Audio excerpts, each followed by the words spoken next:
நீங்கள் பார்க்குற இந்த வேத பாடசாலையில் பயில்கின்ற மாணவர்கள் எல்லாம் அச்சுரப்பாக்கத்தில் இருக்கிற பால வேத பாடசாலையை சேர்ந்தவர்கள்.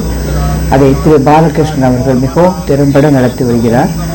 அவர்களெல்லாம் அந்த ஆவணியாவட்ட தண்ணிக்கு இந்த பலாச மரத்தோட கிளையை எடுத்துட்டு நடந்து வர அழகான காட்சியை தான் நம்ம பார்க்குறோம்.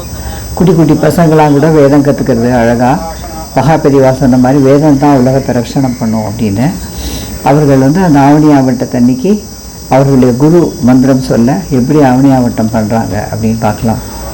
நான் அந்த பாடசாலைக்கு போயிருக்கேன். ரொம்ப ரம்மியமான சூழ்நிலை, நிறையா க்ரீனரி, அந்த குழந்தைகள் நல்லா படிக்கிறதுக்கு வசதி, அதை தவிர எல்லா விதமான கேம்ஸ் விளையாடுறதுக்கும் அங்கே வசதி இருக்குது.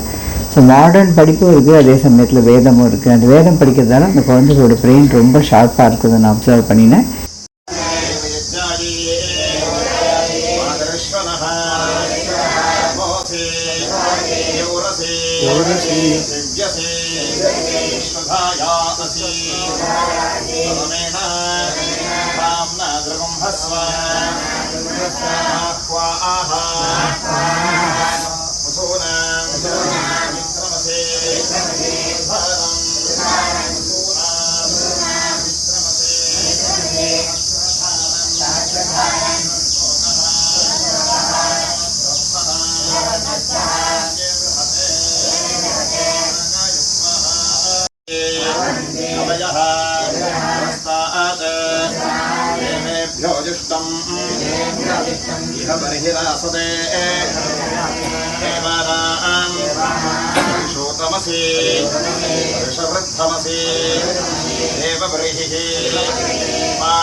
வேத சம்ரக்ஷணத்திற்கு நம்மளால் ஆன ஆதரவை அளிக்கணும் அப்படிங்கிறது தான் என்னுடைய தாழ்மையான வேண்டுகோள்.